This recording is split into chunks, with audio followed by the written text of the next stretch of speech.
Samonani ngenibingelele namukele channel Masweti Media Production. Uma ngabe uyaqala ukufika ngicela ukuthi ungenzele iqiniso uqhubeka subscribe, mawuqeda ubala ivideo ushaye like bese ke uyakhomenta kulolu daba la namhlanje. Ngenza kwethu tabengeza ngaloko njengamanje luthi ke sekusuke utalatiya lwempi phakathi kwamalunga omkhonto wesizwe njengoba ke uJabulane wakaKhumalo esebhaleleke ezokhetho ukuba uyamexosha uZuma kuleli qombe lomkhonto wesizwe futhi uyamsusa uZuma ekubeni ke umengameli womkhonto wesizwe. Ubhaleke uheheba ke lencwadi eyithumelela ke iIEC eveza ke nezindaba akathi yena ke zengamaqiniso nakathi yena ezenza ukuthi ke agcine esexosha ke ubaba uJacob Zuma. Uthi ke uyena owasungula umkhonto wesizwe mhla ka7 kuSeptember wangonyaka odlule. Futhi 7 September 2023 uJabulane Khumalo uLokhuzana usungula ke iqembu lomkhonto wesizwe. Uma lisungula leli qembu akanalo igama, akanayo imali, akazilutho okwanele ngokuphatha iqembu. Uyagijima ke uya kubaba uJacob Zuma. Baba uJacob Zuma ngicela ungisize ngama advices as a politician ngoba wena usuke waba kulesi sikhundla. Awuke ubaba uZuma ke wasem-advisor ke my advisor ke uthi ke igama leqembu kumele lisondelane nele ANC ngoba ANC inkulu vele kanti futhi isemehlweni abantu, ithandwa abantu. Kwase kuba uyena ke oqhamuka naleli gama ke lithi akube umkhonto wesizwe. Waze ke wanikela ngemali engango 705,000 kusho yena uJabulane Khumalo.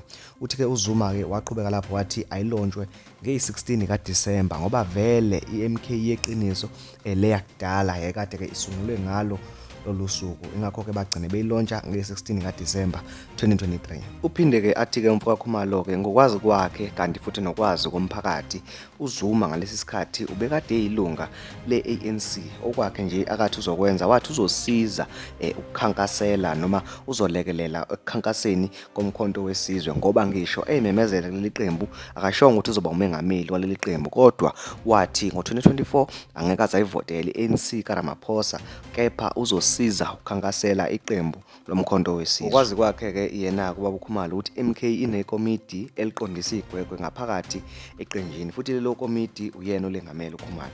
Uyena upresident walelo komiti eliqondisa igwegwe. Uthi kwaba nezinsolo ezithi uZuma uzama ukuntshontsha leli qembu. Yena ke wayithatha kancane ngoba uyabazi ubudlelwane bakhe noZuma wagcina ke seyiziba lezo zinsolo.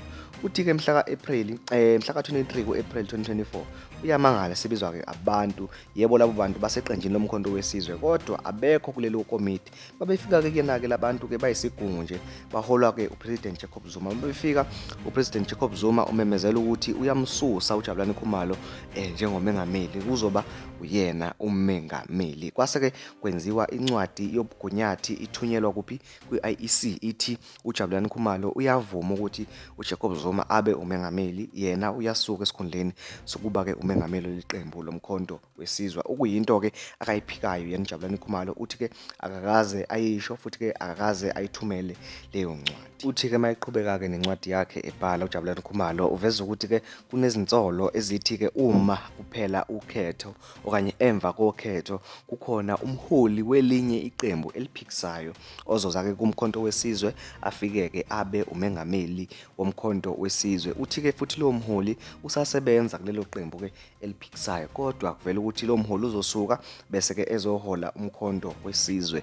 Ubeke eseyivala ngokuthi ke uZuma uyaxhamazela kanti futhi uholela abantu ophathe akakwazi uphatha iqembu lomkhonto wesizwe uyahlakaza uyaliqeda nya kanti futhi nendodakazi yakhe uDuduzile Zuma ukhuluma kabi ngaye einkundleni zokuxhumana.